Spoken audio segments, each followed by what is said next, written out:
May I come in, sir? Yes, please. Yes, sir. Please visit. Thank you, sir.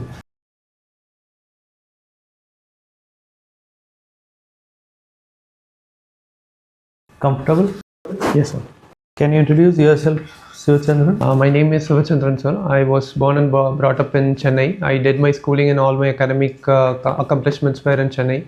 After finishing my schooling, I did my CA and simultaneously I also finished my company secretaryship. Post which I was practicing as a chartered accountant, and I also started preparing for the civil services simultaneously, sir. My parents are in the financial stream and my brother is a lieutenant in the army. Okay.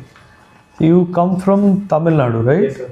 So can you tell me how is the South Indian temple architecture different to the North? Yes, sir. Throughout our country, the temple architecture can be divided into three major types: the Nagara, the Dravidian styles of architecture. Here, sir, Tamil Nadu has the Dravidian style of architecture. The major differences are that in Dravidian style of architecture, there are large compound walls and gopurams are present. And in Dravidian style of architecture, there is only one main Vimana above the main shrine deity, sir. But in the Nagara style of architecture, there are many Vimanas and there are no compound walls surrounding the temple.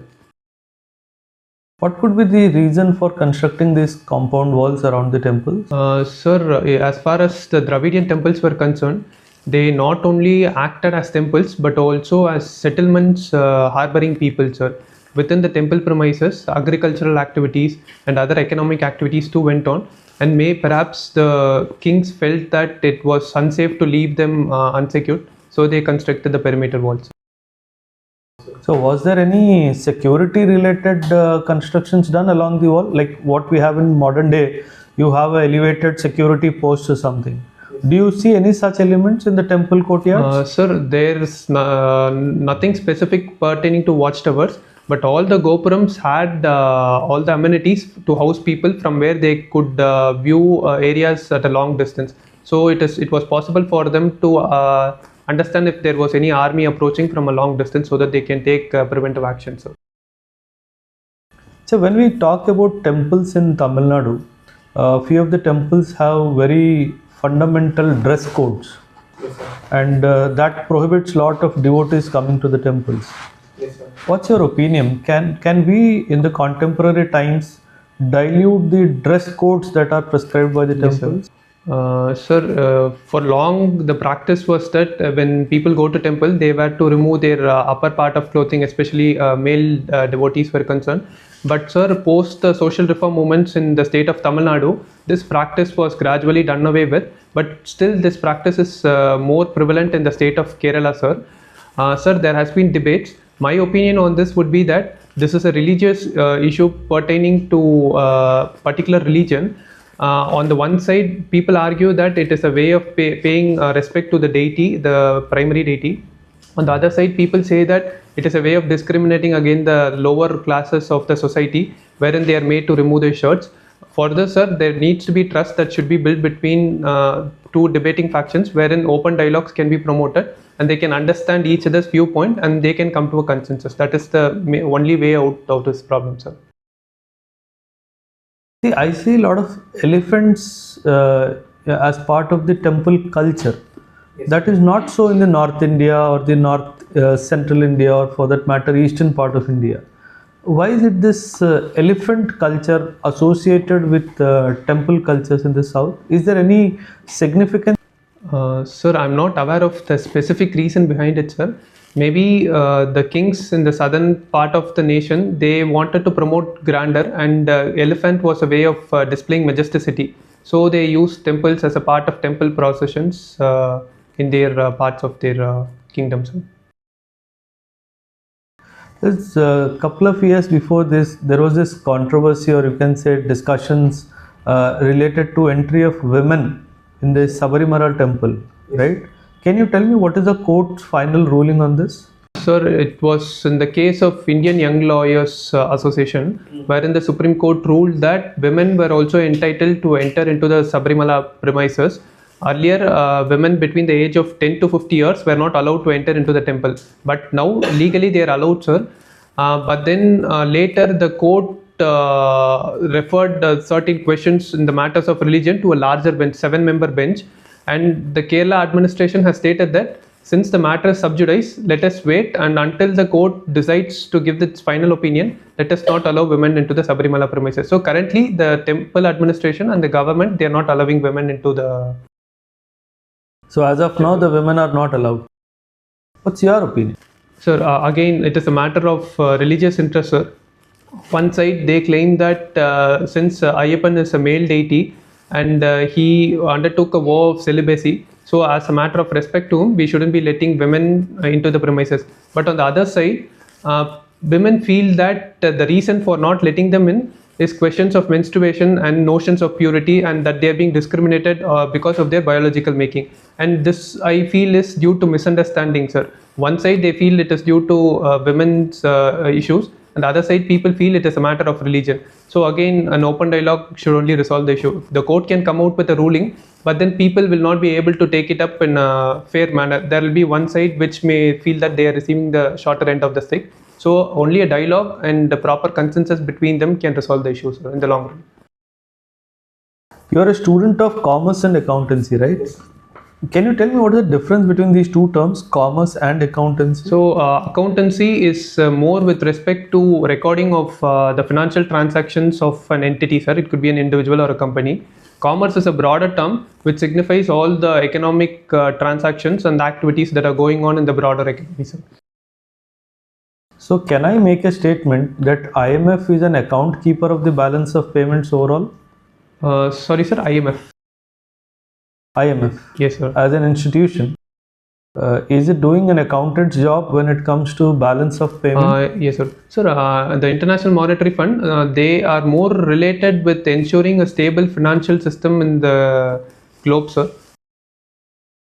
How are they responsible? Where is it written in the IMF mandate that they are responsible for the stability of the financial system? IMF, sir, it intervenes in the cases where countries face balance of payment crisis. But does IMF intervene? It intervenes. Or the countries approach IMF for a bailout package? Countries approach IMF, then IMF helps, provides assistance to the countries. Sir. You heard about technical advice? What is the technical advice of IMF? Sir, technical advice pertains to the steps which the countries are proposed to take in order to put their macroeconomic stability in order.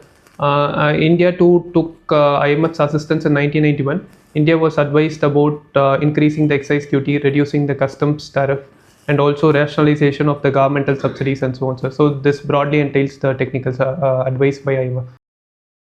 Can you tell me a few forms of loans that IMF extends? Can you name them? Yes, sir. Sir, just a second, I'll take. So, extended economic facility is one. Risk and sustainability financing. These are the two I'm able to. Is India adding to the corpus of any of these funds? Is India contributing in some way? Yes, sir. So India is a member of the IMF. So India is required to contribute their share to the IMF, sir, which determines their voting power and which determines their drawing rights in the IMF, sir. This is referred to as the standing deposit. I'm sorry, sir. I'm not aware of the. Achha, IMF is known to possess a lot of gold reserves. Yes, sir. How did IMF get this gold? Did they buy it or something? Sir, my knowledge is that these were not bought, sir, but then countries pledged it with the IMF as a collateral for the financing which they received from the IMF, sir. Making a guess? Yes, sir, it's a guess, sir. You heard about reserve transposition of IMF? Yes, sir, I've heard about it. Can you tell us something about it? Sir, I've heard about it, but I'm not very clear about the concept. I'll try to explain whatever I vaguely remember, sir. Sir, reserve transposition refers to the country's rights with respect to their situation on IMF beyond the existing withdrawal facilities. What is the currency of IMF? The SDR, sir, the special drawing rights. Can you tell me how is the value of SDR arrived at? Sir, the value of SDR, it involves a basket of currencies, which involves the US dollars, the British pound, the Chinese yuan, the euros, and the Japanese yen, sir. Okay. How's the weightage arrived at? Which currency gets how much weightage? Sir, I'm not very clear on the exact weightage, but the US dollars get the highest weightage, followed by. Okay, tell me what is the HDR value today vis-a-vis rupee?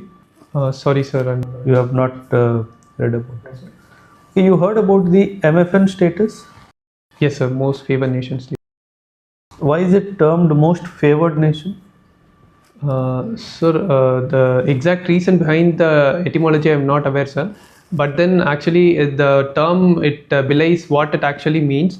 Most favored nation, it is a concept in the world global trading avenue, wherein two countries are to be treated on fair and the similar terms with respect to matters of global trade. Acha, you heard about ITBP? Yes, sir. Can you tell me something? When was it established? What is the responsibilities given to them? How many battalions are there? In what all different roles it is, extending its services to the country? Yes, sir. Sir, there are two things which of which I'm not aware of. The exact raising day of the ITBP and the number of battalions, sir. ITBP stands for the Indo-Tibetan Border Police. They're responsible for manning and guarding the borders between India and China, sir, predominantly. The ITBP, apart from guarding the borders, they are also deployed in the Naxal infested regions, and they also take up VVIP and VIP protection. Any outside India responsibilities given to ITBP? Sir, if I am not wrong, they were also guarding the Indian missions in Afghanistan, sir, and also peacekeeping missions they were part of, sir. Why are we continuing to name them ITBP? Because once India has accepted the One China policy, and through that we have accepted Tibet as an integral part of China. So why are we not renaming that force from ITBP to maybe Indo-China Border Police? Perhaps the primary border which India has with China is with respect to the Tibetan province, and China themselves, they recognize the province of Tibet as a part of their country. So maybe that is the reason. That's definitely not how the borders are named, right? Yes. Then in that case, Punjab will become Punjab border, Sindh border, Baluchistan border, right? There could be something else. Maybe India wants to have that strategic advantage with respect to that. India also harbors Dalai Lama, and the Tibetan government in exile is located in Delhi, sir. Can you tell me, Tibetan government in exile is located in Delhi? Sorry, sir, in India. I'm sorry. Okay. In Dharamshala, sir. Okay. Achha, tell me one thing. You spoke about Dalai Lama. Yes, sir. What is the difference between asylum and refugee? Yes, sir. Sir, I am not very clear on the subject, sir, but I'll try to convey what I understand. Sir, asylum is a situation wherein country officially accepts the person who is fleeing their home country, wherein they are given habitation in the receiving state. With respect to refugees, sir, they have entered our country, but then still we haven't officially accepted them to provide protection that normal citizen of a country is entitled to, sir. Recently, the Sheikh Hasina's extradition has come to limelight, right? Like on what ground India is not extraditing her, despite the fact that we have signed an extradition treaty with Bangladesh in 2013? Why are we not sending her? And is Bangladesh fair maybe in launching a war on India for not sending her? Sir, Sheikh Hasina was ousted in unfortunate circumstances, and still it is not clear if it is the will of the entire country of Bangladesh to oust Sheikh Hasina. Since her ouster, entire Awami League members are being persecuted, and the minority members in Bangladesh is being persecuted, and there is complete turmoil in the country. There is no assurance if she is extradited to Bangladesh, she will receive a fair trial in Bangladesh, sir. According to our extradition treaty with any country, sir, there is a clause which states that if the person who has come to our country faces the risk of political persecution if they are sent back to their sending state, then in such cases we can withhold extradition, sir. Until proper assurances are received from Bangladesh, we are legally entitled to provide our refugee in our country, sir. Is it refugee? Sorry, sir, I'm not very clear on that. Okay. Thank you. Sir. Yeah, Mr. Shiva, Yes, your email address Says B Shiva Yes, sir. 97. So I suppose 97 is your year of birth. Yes, sir. Why people tend to put their year of birth in their email address? I have seen it in many cases. Yes, sir. What is So the reason reason? being, if I remember it correct, I created the email ID in 2007-8. By then, many people have started using Yahoo, sir, and the B Siva ID was already taken. So in order to differentiate it from others, I suffixed my year of birth to my email ID. You could have put any other number. Why year of birth? Maybe the ease of remembering it, and But it is your email address only. You would always remember. so to be honest, I don't know why I put 97, but since Okay, fine. I was helped by my friend in creating the email ID. Okay, you belong to Chennai. Yes. See, whenever I visit Chennai, I do not know Tamil. So whenever I visit Chennai, I always face problem because they are refusing to talk to me in Hindi.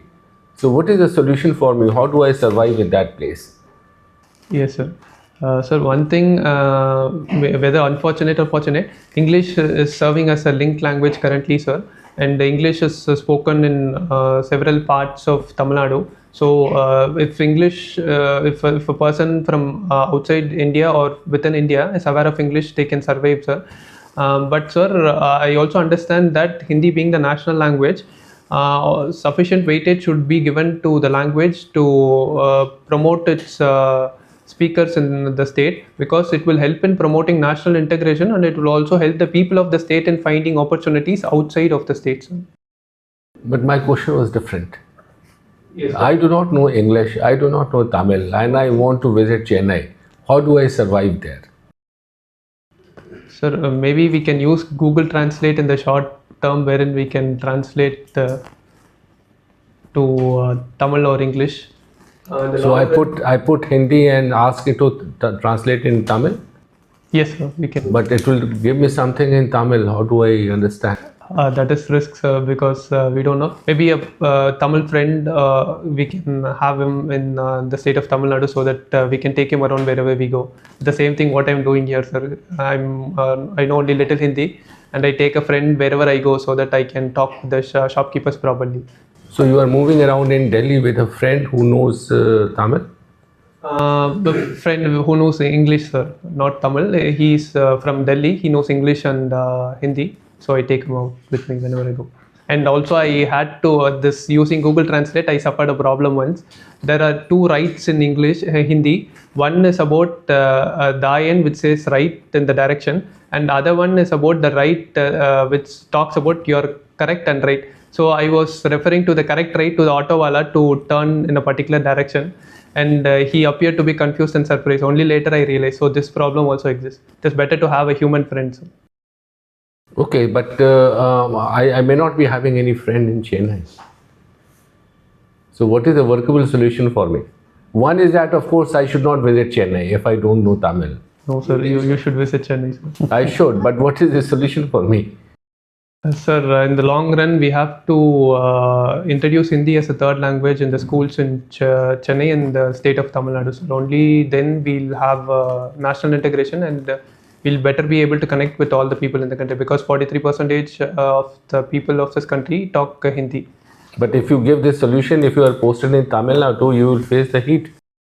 Yes, sir, we'll face the heat, but in the longer run, somehow we can persuade, sir, putting forward the rational facts, because introducing Hindi per se doesn't lead to the degradation of English. Now already, I mean the degradation of Tamil, because already we are speaking the English in the state of Tamil Nadu.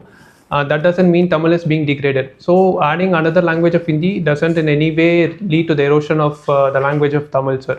So we can go and introduce Hindi. It will only enhance the opportunities available to the people from that state, sir. So I feel it can be introduced. Okay, and if I visit Chennai, what are places I should visit there? So Chennai, first thing is Kabaleshwara temple. It is a historical temple, sir, and it is known for its Dravidian architecture. Second is all famous Marina Beach. Third to Mahabalipuram. Then, sir, you have Valluvar Kotam in Nungambakam, which talks about the accomplishments of Thiruvalluvar. So these are the major areas, and also Saint Cathedral Church in Saint Thomas. Not Kachipuram? Yes, sir. Kanchipuram, yes, sir, you can visit that, but that I thought maybe it's outside Chennai, sir. It's a separate district, so I didn't mention it, sir.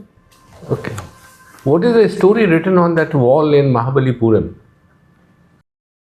Sir, there are several interpretations. The interpretations which I know is that it talks about Ganga Bhagirathi descending based on penance made by Arjuna, sir. Okay, fine. You have worked on women empowerment. Yes. So what exactly women lack that you want to empower them? Yes, sir. So it was about a CSR activity that was conducted by Deloitte, sir, and they conducted several activities, and I was part of the women empowerment wing.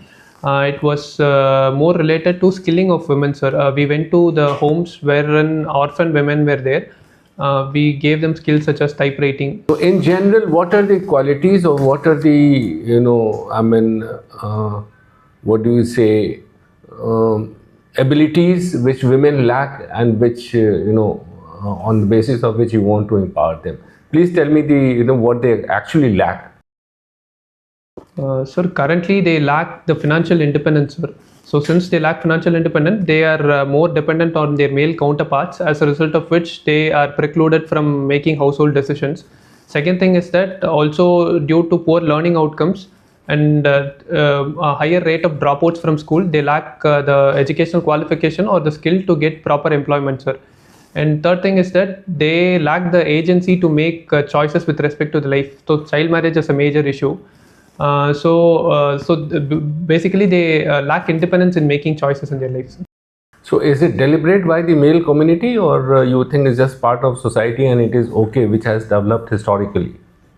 Yes, sir. I would say it is a historical evolution.